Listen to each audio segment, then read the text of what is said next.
বড়সড় মাদক কারবারের হদিশ দক্ষিণ দিনাজপুরের গঙ্গারামপুরে। পূর্ব হালদারপাড়ায় পুলিশ অভিযানে নিষিদ্ধ কাপ সিরাপ ও মাদক ইঞ্জেকশন সহ গ্রেপ্তার এক।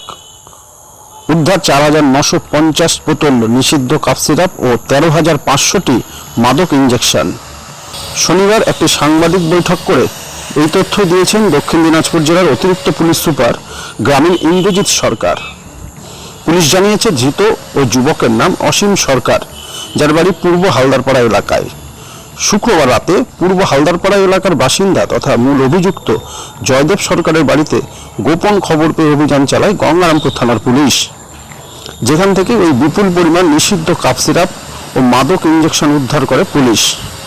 ওই দিন যে অভিযানের সময় ঘটনাস্থল থেকে একটি ডায়েরিও উদ্ধার করা হয়েছে, যেখানে মাদক সংক্রান্ত লেনদেনের তথ্য থাকতে পারে এমনটা অনুমান করছে পুলিশ। শনিবার ধৃত অসীম সরকারকে 14 দিনের পুলিশ রিমান্ডের আবেদন জানিয়ে গঙ্গারামপুর মহকুমা আদালতে পাঠায় পুলিশ। শুধু তাই নয়, এই ঘটনার পিছনে আরও কারা যুক্ত রয়েছে তা নিয়েও জোর তদন্ত শুরু করেছে গঙ্গারামপুর থানার পুলিশ। একই সাথে পলাতক বাড়ির মালিক জয়দেব সরকারের সন্ধানে তল্লাশি জারি রয়েছে পুলিশের। জানেন, পূজার মুখে আমরা পূজা রেডগুলো সমস্ত থানায় চলছে। সেই রেডের দরুন আমরা কালকে একটা ইনফরমেশন পাই যে গঙ্গারামপুরে হালদারপাড়াতে দুজন ব্যক্তি, তাদের নাম জয়দেব সরকার এবং অসীম সরকার, তারা অবৈধ মাদক কারবারে যুক্ত আছে এবং প্রচুর মাদক তারা নিজেদের বাড়িতে মজুত করেছে।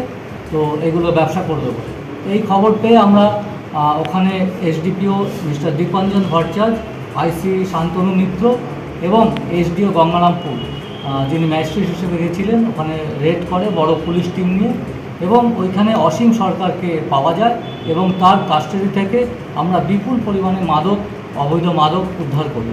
সেই উদ্ধার হওয়া বস্তুর মধ্যে আছে ৪,৯৫০ বোতল ফেন্সিল কফ সিরাপ, ১৩,৫৫০ পিস আছে অবৈধ মাদক ইঞ্জেকশন।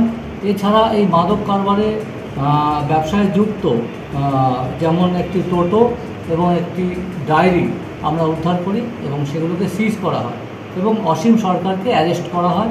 আজকে ওকে কোর্টে প্রডিউস করা হবে ওই 14 দিন পিসি প্রেয়ার। এই ব্যবসার সাথে আরও যারা যুক্ত আছে সেই ব্যাপারগুলো আমরা খতিয়ে দেখছি এবং ভবিষ্যতে তাদের বিরুদ্ধেও রেড হবে এবং আরও মাদক উদ্ধার করার আমরা চেষ্টা করব।